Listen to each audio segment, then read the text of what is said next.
This show is very popular over in England, in all of Great Britain, even in Ireland. Maybe it's my last name. I'm not sure. Or maybe it's because of our next guest, Nile Gardiner. He's the director of the Margaret Thatcher Center at Heritage Foundation, and he's our go-to guy for all things Brit. Thanks for joining us, Niall. It's my pleasure. Great to be here. Thanks, Larry. Well, and there's a lot of stuff going on there. What is the current status of the Brexit negotiations with the EU and with Ireland? It looks like they're actually finally reaching some sort of agreement here. Yeah, that's a great question, and what we are seeing in the UK at the moment, I think, is very significant. Rishi Sunak, the Prime Minister, has negotiated a deal with Brussels to resolve, as Downing Street says, the issue of the Northern Ireland Protocol. So this is a breakthrough deal by the British government to try and make the Northern Ireland Protocol actually work. Now, in my view, this is actually a flawed agreement, which does not actually fundamentally alter the Northern Ireland Protocol, which basically keeps Northern Ireland subject to European Union laws, subject to European courts, especially the European Court of Justice. So I don't think this is a great deal actually for the people of Northern Ireland, but the British government is describing this as a breakthrough agreement. It is supported by the European Union. A deal has been struck with Ursula von der Leyen, the European Commission president. So it remains to be seen, however, whether the DUP, the Democratic Unionist Party, will back the deal. Also, many Conservative MPs are sceptical about this agreement, and in my view, this doesn't fundamentally alter the big picture in terms of the fact that Northern Ireland is still actually subject to EU laws and regulation, and I don't think that's acceptable, actually.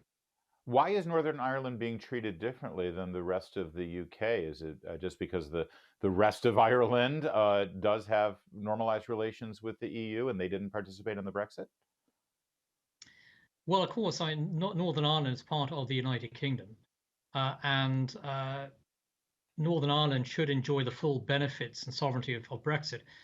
Unfortunately, that is not the reality because the European Union basically forced the UK to implement what is known as the Northern Ireland Protocol, Yeah. which keeps Northern Ireland within the single market, the EU customs union. By the way, So Niall, yeah, isn't that heavy hand from the European Union and that adamant insistence? Isn't that the perfect reason for Brexit? Isn't that why the people yeah, of Great Britain exactly, rose up and exactly. So said, "No, yeah, you can't tell us what to do"?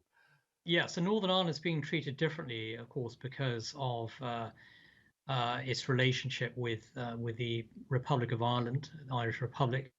And of course, the Irish government was firmly opposed to Brexit and demanded that the Northern Ireland Protocol be implemented.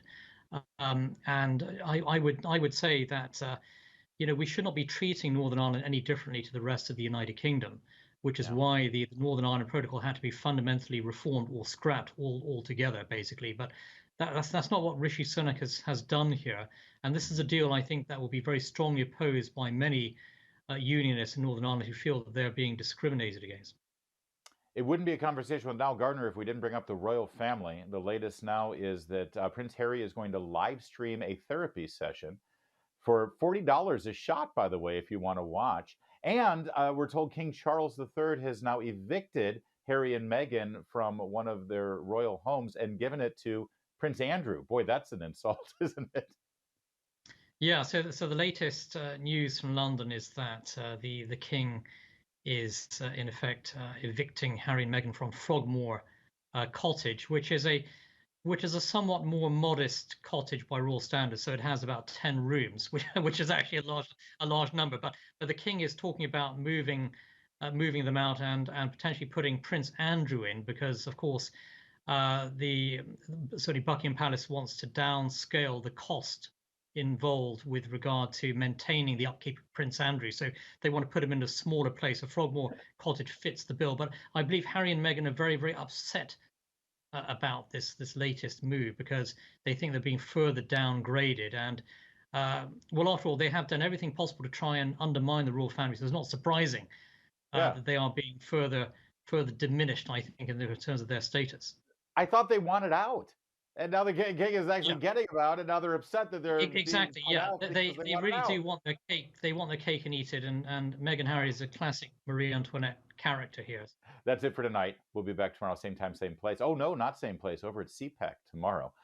In the meantime, I'll see you on the radio.